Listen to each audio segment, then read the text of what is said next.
G'day Star Wars collectors, and welcome back to another Star Wars YouTube video. Now it's extremely hot outside today, so at the moment I'm making as many YouTube videos as I can for my channel. I've been thinking about doing this one. I've done previous videos like this in the past, but I just want to talk about the good times of collecting. A few years back we were rewarded with really good quality vehicles like this AT-AT. The packaging for figures were really cool at the time, and it's, I suppose, in the last few years now that the product that Hasbro have been releasing probably hasn't been really up to par on what they've been selling in the past. So I just want to go over a few things and discuss with you guys. Now, before I go any further, I know normally when I do these videos I get some comments about, "Oh, stop buying this stuff." Well, I'm a collector, so I'll continue buying what I come across and what I like, but I would have to say, to be honest, in the last few months I haven't really been buying any Star Wars at the moment. There hasn't been any products available to buy in my area, and some of the stuff I've just really lost interest in. And that's the, well, this is not The Last Jedi, but this is the Force Awakens figures and stuff like that. The 5 points of articulation I'm really put off at the moment. So I just want to go over a few things about the good times of collecting, and we'll just discuss that. The first one I want to kick off though is the vehicles. Of course, I love collecting Star Wars vehicles. That's my main collecting thing I love, and that's the vehicles. And the vehicles in the past have been absolutely fantastic. There was always a lot of different vehicles to buy, and the quality of them were absolutely fantastic, as you can see here. And the price for these vehicles were really good. They weren't costing you like $100 for the $100 like the new vehicles are costing at the moment from the movies. So, for instance, here we've got the B-Wing. I think this was a Big W in Australia vehicle you could pick up, and this cost me like $30, and because it was so cheap, I ended up buying two of these guys. So look how big it is as well. It's a fantastic vehicle. It's, it's really hard to say, to rate what are the best vehicles in my collection, because pretty much most of them are really cool. Take a look at the TIE Fighter TIE Bomber. I can't remember. I think this was it was in the dark blue boxes at the time, and I picked this up for nearly $30 as well. If you pay for something like this these days, this will probably cost you about $100. And just look at the quality of it; it's just fantastic. It's a really awesome vehicle. So, like I mentioned, the vehicles were absolutely fantastic. I wish I had one of the other vehicles with me that have been sold from the new movies, and they're not very good. The quality of them is really poor. It's like they're using a cheap plastic now.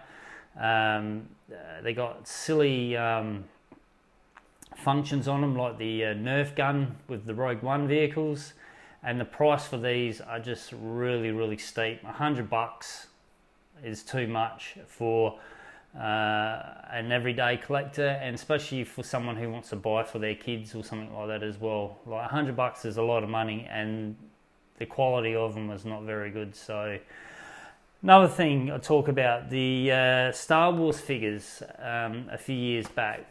I just love the card backs for the Saga collection. Looks absolutely fantastic with the card back, the plastics. It just looks fantastic. And then you go to the new film figures, and they've got them. What can I say? Like, it's really shocking. So, not very good. So there's a few here. Obviously, the vintage collection from 2010 to 2020 was really cool. The good thing though that this is returning this year, but I'll talk more about that in a minute. So we got Saga collection, the carbacks and the bubble, absolutely fantastic.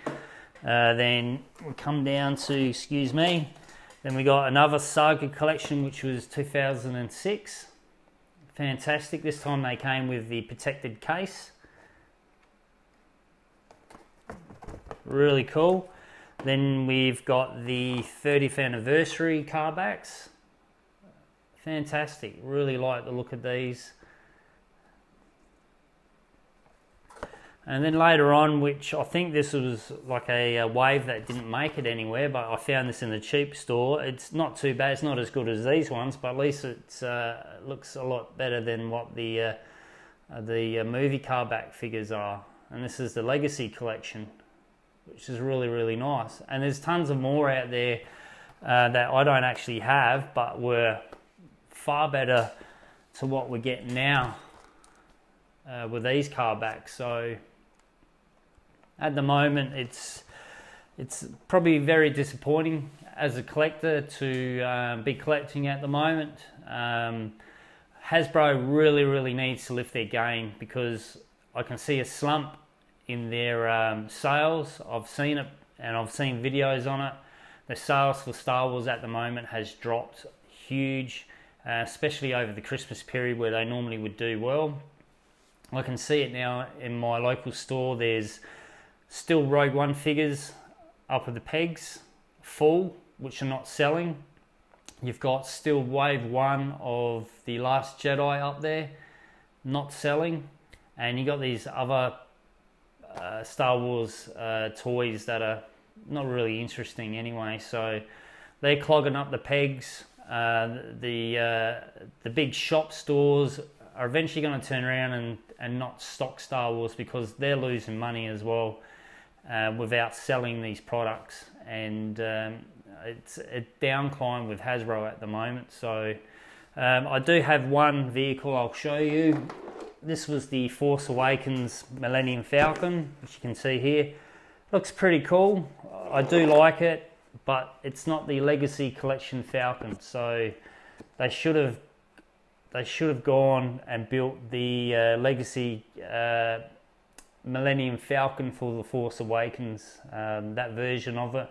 And they probably should do it as well for the new Solo film as well, because like the previous video I did, there was a Toy Fair image of the new design of the Falcon, and it looks really bad. It's really small, and so they need to step it up.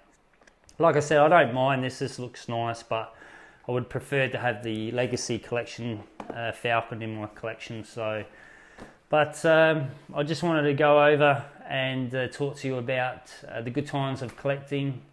Hopefully it will improve in the future.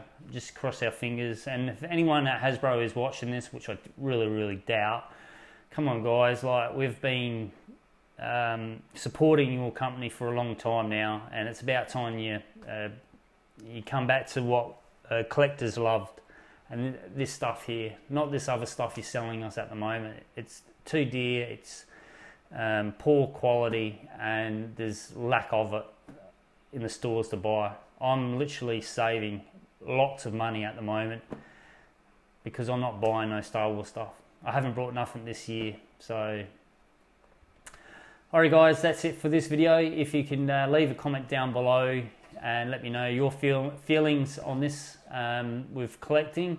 And before I go as well, for the guys who will comment on here saying, well, don't buy the products, okay, I agree with that, but I'm a collector. I will buy some of this stuff, but like I just mentioned before, I haven't bought nothing this year. It's been a while since I've brought any 3.75s. I'm literally looking at now just going online and trying to find figures like this and get back into collecting these 3.75s.